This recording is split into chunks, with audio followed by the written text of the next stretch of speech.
Good evening, everyone. I'm Katy Stafford on this special edition of Ghost Fever with Supernatural Inc. Paranormal Network.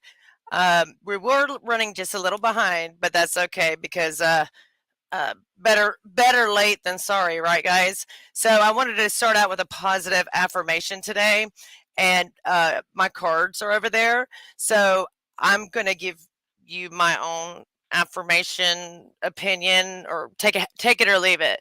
Basically, what you dwell on is what you will manifest. So always be appreciative of every day that you get to take another breath.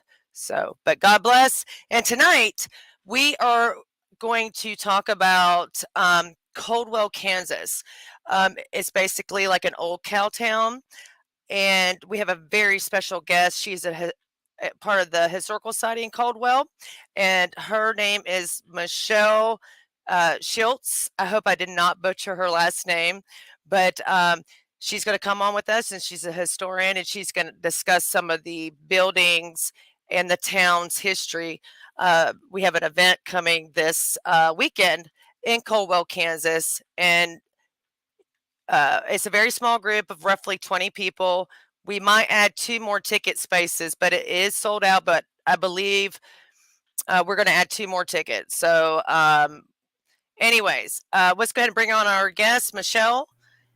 And hi, Michelle. Good Hello. evening. Thank you so much for coming on. And we do have some people in the chat, and we have Miss Kim Libby. How are you, Kim? I miss you so much. Kevin Davis, hey buddy. Becky Evans, how are you, Beb? And Tracy Rizzo, it's nice to see you, Tracy. I appreciate you.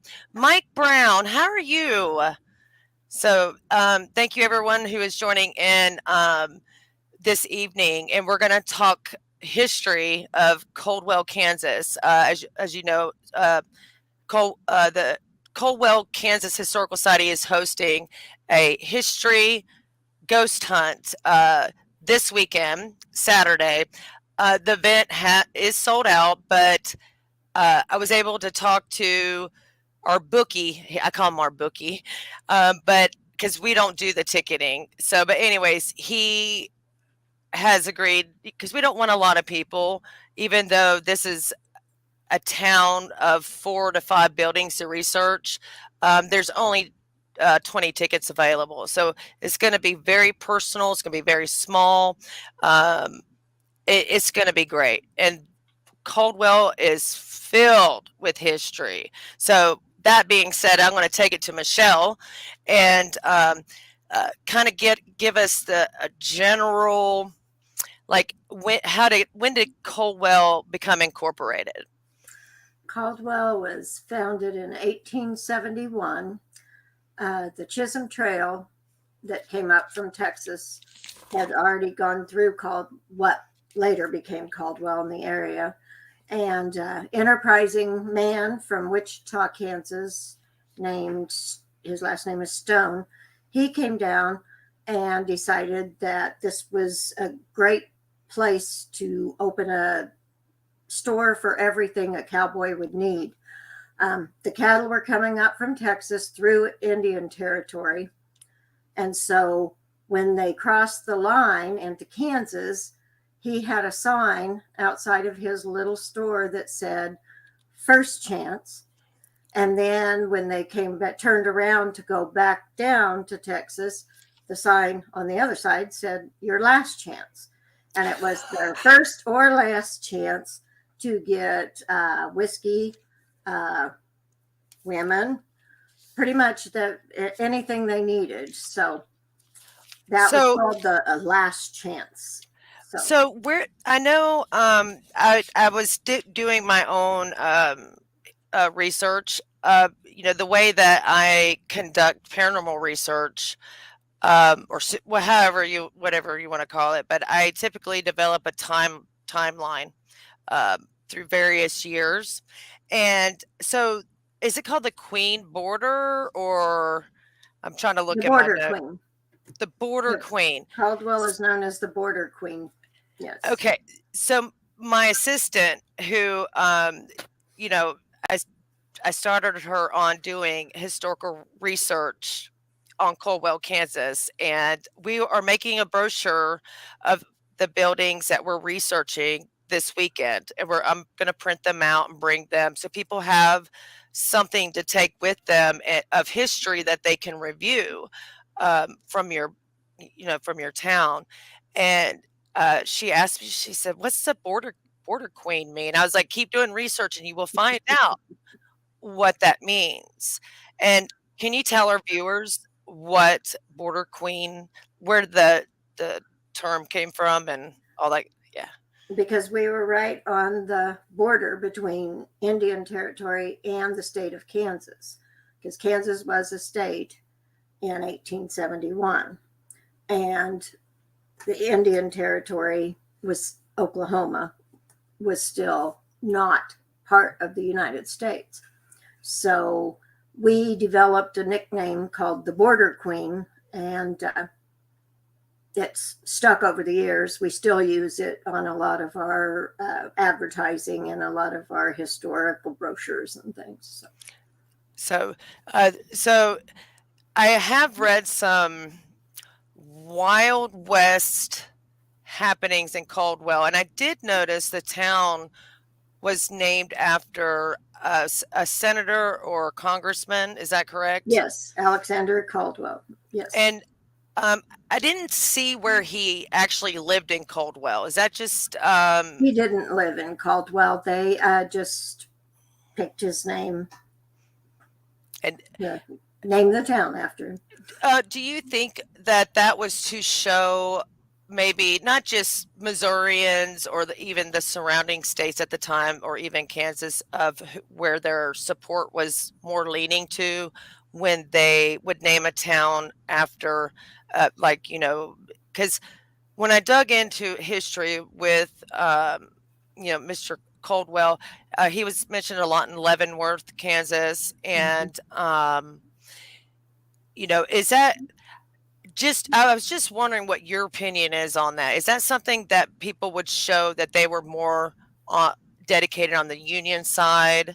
Is that one of the because not just Caldwell? There's a lot of towns in Kansas that are named after individuals that never even lived in the town. Yes, yes. They probably chose Mr. Caldwell because he was a member of Congress, and it was kind of like maybe if he knew there was a town named after him, that he might actually pay attention to what's going on in that town. I don't know that he ever did. That's not anything in particular. So he did not, that we know of, take an interest. And we have a viewer that asked the question if there are any caves in Caldwell. No, there are not. And so another cool thing that I found about Caldwell that I absolutely find very fascinating is all the different types of trails, and also with the railroad. And the railroad, I don't have those dates in front of me at the moment, but it's so weird because Caldwell did go to like Abilene, Kansas as well. And I was finding this, I was like, well, that's weird because I'm going to, because we were in Abilene, Kansas last weekend. So I just had found that very interesting. And yes. Caldwell was where the Chisholm Trail came into basically the United States again. And they drove the cattle further north through Newton. Some were driven to Newton, which is north about an hour, Wichita, and out west to Abilene, where the railheads were established. And they shipped all those cattle back. As a matter of fact, almost every head of cattle that went through the Chisholm Trail went through Caldwell. Wow. Because they went to the different railheads. And Wichita's biggest, I think their biggest season was in 1873, 76, one of those. And they shipped out 400,000 head of cattle during the season, which was, not a whole year. That's just, and every single one of those went through Caldwell. Oh, wow. So, you know, it's it I'm glad you gave those dates because you know, I know a lot of research about the Shawnee Indian Mission that's in uh uh Reverend Thomas Johnson, you know, like Johnson County was named after Mhm. Reverend Thomas Johnson. He was a Methodist, and he built a school for, you know, Native children. Not they didn't just have Native children there, but the Shawnee Indians gave them the property. And I was reading diaries of people who worked like teachers and stuff at Shawnee Indian Mission. They would talk about all the cattle that would come through, and they knew is that the Indians, the natives. Well, I kind of feel like I'm the native because, but I'm not Native American, but I feel like you know because you have like you know Lakota Osage and you know. But anyways, I was talking to a Native American friend of mine, and he goes, "Well, you guys are the natives, not us." And I was like, "Oh, okay, I get that."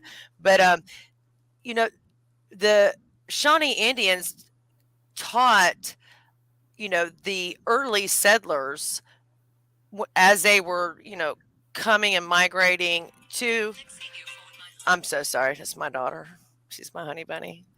But as they migrated here to the Midwest, the Shawnee Indians were teaching the early settlers of what time of year cattle would come through.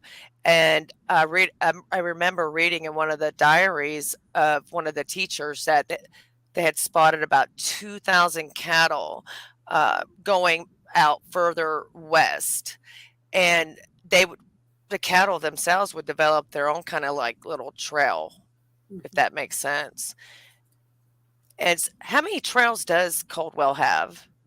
Well, the Chisholm Trail is the main one, and the Chisholm Trail actually had two branches. The one that went north, and then there was one that went out west towards Ellsworth, which is a town in western Kansas, too. Uh, but the main trail that came up from Texas was named for Jesse Chisholm, and he was part Native American. And so he was the one that plotted the trail that this is the way to go to get up north for the cattle to go from Texas. Oh, wow. So from Texas, he was going up north to Caldwell, Kansas? Yes, he went through Texas, through the whole state of Oklahoma, which wasn't a state yet, but the Correct. territory. And then Caldwell was right on the state border, the line. So it was the first town that these cowboys had seen for miles and miles. And they were ready to relax, take a bath, get some whiskey, have some female companionship, and then they had to restock their things and replace their things with the stores that first stores that came up were obviously saloons. At one Yes. time, there were 18 saloons in Caldwell during this time period. Uh, there were houses of ill repute. There were at least 11 of those operating at any given time during this window of time. Uh, and then there were like the harness makers, the horseshoers, the people that tended to the cowboys. So Caldwell's original town was basically for the cowboys. It catered to the cowboys. Like, so was Bloody Bill like, uh, I read somewhere where I don't know if he lived there, but do you know anything about like Bloody Bill and can you elaborate a little bit more on like was Caldwell like one of the stopping towns? I mean, some of the history I read, like they had like 18 marshals get deleted, Yes, deleted. yes. Can try to keep it clean, and Bloody Bill's name came up, but it seemed like he more or less liked to gamble mostly and drink. Maybe is kind of what I gathered. I'm trying to find some of my notes here. So, Yeah. um, they attracted a rough trade because back then there was a fine line between the lawmen and the outlaws. If they were Right. good with a gun, then they could also get a job as a marshal in some town Right. and clean up the town. And in fact, we had a marshal that did just that, and the city of Caldwell gave him a Winchester rifle with a gold plate on it that Oh, thanked him wow. for doing it. Well, shortly after he received that, Henry Brown and his deputy marshal and two of his associates went to a neighboring town of Medicine Lodge, Kansas, and Oh robbed my the goodness. bank, killing two of the bankers. They were caught and lynched. So he was, and later it was found out that he actually knew Billy the Kid and was down in the territory down by New Mexico, Texas, around there at one time with Billy the Kid. There's actually a picture in our museum of him in the picture with Billy the Kid and other men. So, And you know what? I believe we might have a picture of the museum. I don't know if Brandon had. I think I sent it to Brandon. I'm not sure if he does. He'll blast it on the screen there. But so what's the messenger building about? Because that's one of the buildings I believe we're going to be okay. researching. Okay, that particular messenger building, the Caldwell Messenger goes back to the early days. However, it was not in that building until that building wasn't built until I believe it was the late 30s, late 30s. But the Caldwell Messenger had existed in other locations in town. So the Caldwell Messenger is where you can find a treasure trove of information. If you can go to newspapers.com and look up some of the things, for a particular year or a name, that's the newspaper you're going to get. And we still have the Caldwell Messenger. So, Wow, that's awesome. And we were so I was looking for well my a minute my assistant was looking for a picture and I was joking with her. She goes, "Can I use this photo of this Xerox to go on the brochure like for the messenger?" I looked at her and I said, "What? Are no, they didn't. Xerox wasn't." I was harassed. I was like, no, you have to be like period correct. Just well, I can't find an exact model of what they had, and I was like, just as long as it's in the same time period and accurately historically correct, just to show an example of something that they may have used for a printing press. And I doubt you guys have that printing press anymore, do you? yes, as a matter What? of Y'all fact, have it? it's still in the building. Yes. No way. Yes. I'm sorry, I It's, totally got unprofessional there because I it's am a still there. well, I am a printer and I have a have a lithographed, a very old lithograph that actually it came from Kansas.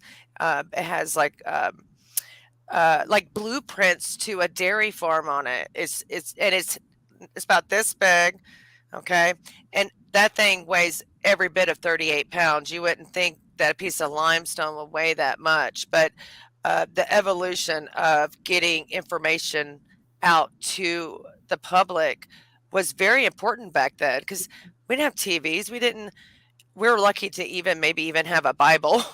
I mean, so, I just found that very interesting. And so there was something else, and the Grand Opera House is that like a historic site as well? It is. It was the first opera house that Caldwell had two, but that was the first one. It was built in 1881. That building. So Wow. it's one of the older ones in town, and it was built by a man named J.S. Stanford. He was a banker, so he had his bank down on the main floor, and then rented part of it out to other businesses. And then the upstairs was the opera house. The whole upstairs, it's a huge building. The whole upstairs was the opera house. It could seat 500 people. Oh, wow. And it was a very historical building for two reasons. One was that J.S. Stanford also absconded with all the money of the investors in Caldwell and left his poor wife to try to placate him on the doorstep of the Opera House building. And he took off and left her. And so the crowd, the angry crowd mob, was mad at her. And she said, I don't know. I don't know. He's coming back. She placated him somewhat. But the Opera House upstairs was where the Talbot gang raid started. Yes. Because Jim Talbot, the bad guy, had a gang. They had come to town. They were being wild. And there was an opera going on, a play going on upstairs at the Opera House, Uncle Tom's Cabin. They went up there and started raising a ruckus. And somebody did not like it. They stood up. They said, you get out of here. And they threatened that they were going to come back and they were going to, so they left and they did come back. It was a gun battle between the citizens of Caldwell and the Talbot gang. Wow. That lasted hours. And they were hiding behind the buildings. Mike Mayer, who was a former mayor and marshal of Caldwell, hid behind the Opera House to try to get a good shot around the corner up towards Main Street. And later, he was killed by the Talbot gang. There's still bullet holes in the back of the Opera House building. Sadly, you cannot see them because they have been covered over with stucco. When we remodeled the Opera House several years ago, we took the stucco off. We saw them. We documented the picture. But unfortunately, the mortar and the brick was too soft, and for the integrity of the building, we had to re-stucco it to hold it together. So the bullets are still there. You guys just stuccoed, Yes, the bullets weren't in there. The bullets had hit and chipped it. That they were the bullet tracks of where they shot at him. Wow. Oh my, that's crazy. And so going back to the Messenger building, because what's up with the vault? Is that in that building? What's this vault thing? Okay, the Messenger building is separate from the vault. The vault building is the one that fronts Main Street. It's an older building. It was built in 1884. It was also a bank when it was first built. And it has been owned by numerous people. It used to be a 3-story building. They took the top story off, moved it down the street. Yeah. It has been 2 banks. It's been owned by different, a doctor owned it and lived on the 2nd floor. It, interestingly enough, for prime real estate in the town of Caldwell, it has been emptied more than it has been occupied. And nobody seems to know why. Really? Mm-hmm. In its existence, yes. So, and I believe we have a picture of that building, and I don't know if Brandon knows what picture it is, but he'll flash some pictures up there. But okay, there's the Messenger, yes. Mm-hmm. And then the vault is like a corner. It's catted like a corner. Yes. Building. Yeah. It's on Main Street. Yes. Yeah. He's gonna flash them all up there, and we'll see which one it is as he flashes it through there. So there was the bordello was in the museum. Is that correct? Well, actually, there is no historical record of a bordello per se in that building. There could have been in the original building that stood on the premises, because the building that's there now was built later. The town of Caldwell was already 10, 15 years going strong when they started building these big stone and brick buildings. Right. So it's very possible that there was a 2-story frame wooden building there that was torn down by the owner when he built his newer building there. So it's very possible that there was, when we had that many bordellos and that many saloons, almost every building in town at that point was occupied. So just a quick ballpark. My assistant was saying, yeah, I think there was like 17 bordellos there. I was like, no, I think that includes like the saloons too, right? No, Oh, we have a list in our opera house in the museum part of all of the madams that were arrested in Caldwell during this one, I think it's 1 year, maybe 2. And of course, a lot of them were not their real names. They made up correct. names. They were flamboyant. But Hmm. this came directly from the old records of the police docket back in the day. We That have a copy of that in our museum. and real quick before we close out, um, Caldwell literally was the Wild West. There was a lot of shootouts, a lot of drunkenness. Um, just, I'm going to say, very free spirited people would come through there. And, so Kim Libby, she says a lot of the old towns hide like the bordello's history. I guess it's embarrassing to the town folk, but I will say that Caldwell, you guys love your history, and so I'm not getting religious, but I am a Christian, and we can get biblical on this, and that is history that a lot of towns do hide, They do. and And I and we don't, though. We that's right, know it occurred that's uh, right, in our Chisholm Trail Festival that we have every year. We portray the saloon girls and the cowboys and the bad men because they are our yeah, history. We were it the is. wickedest town on the Chisholm Trail. I heard. I mean, literally. I mean, I kind of feel like some places are going. They're not. They're going back. I feel like we're going back to the Caldwell Wild West in some parts of the United States, but a little bit worse. But a lot. I have a lot of documentation that I came across. But before I let you go, I got to ask you this question: have you ever experienced anything that unexplained in Caldwell in any of the buildings, or you know I haven't. you haven't? No, I I I had to really ask. haven't that I know of. That I, but a lot of people have. So Now so you're part of the historical society, and you guys do own one of the historic buildings, correct? yes, we do. We And actually own 2 of them. We own the museum building where the the Border display of the Queen, bordello is now. the Border Queen Museum, is that what it is? Yes, and then we also own the Opera House building. Oh, you do own the We own Opera and House. maintain both of those. Yes. Well, we are, hoping to raise.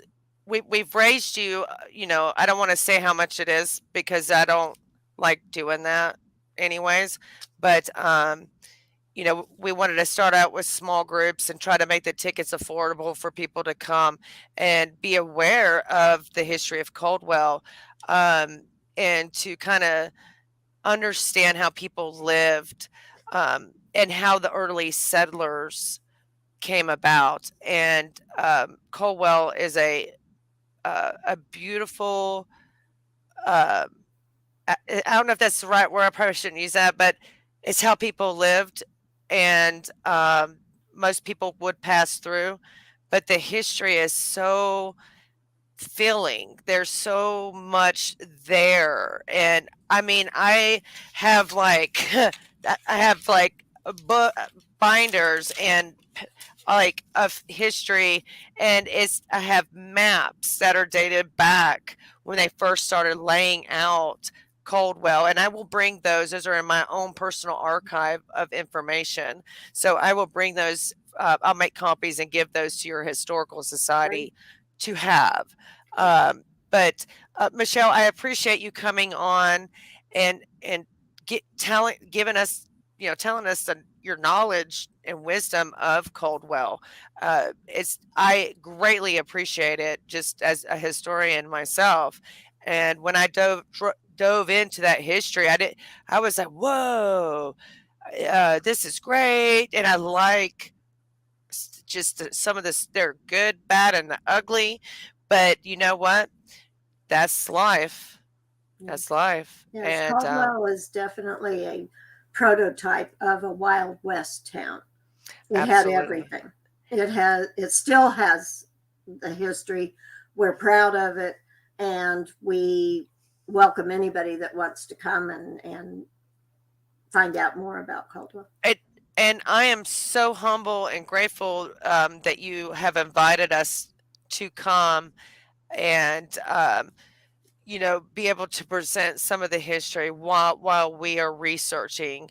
And it's important for me, to keep history alive. It's very, very important for Yes, it our is. society as a culture, as Americans. And I'm third generation Balkan. So, but I am an American, and I want to know the history and of all of America. So, and I hope that we're able to raise enough money to help you guys continue your efforts as a historical society. And I don't know if you guys are going to have like a volunteer sheet sitting out, or I don't know if you guys take members or anything like that. Mm-hmm. And Mm-hmm. if you want to set out like a donation jar, and and have just try to get people interested in the preservation of the history of Caldwell, please set that out. And We will.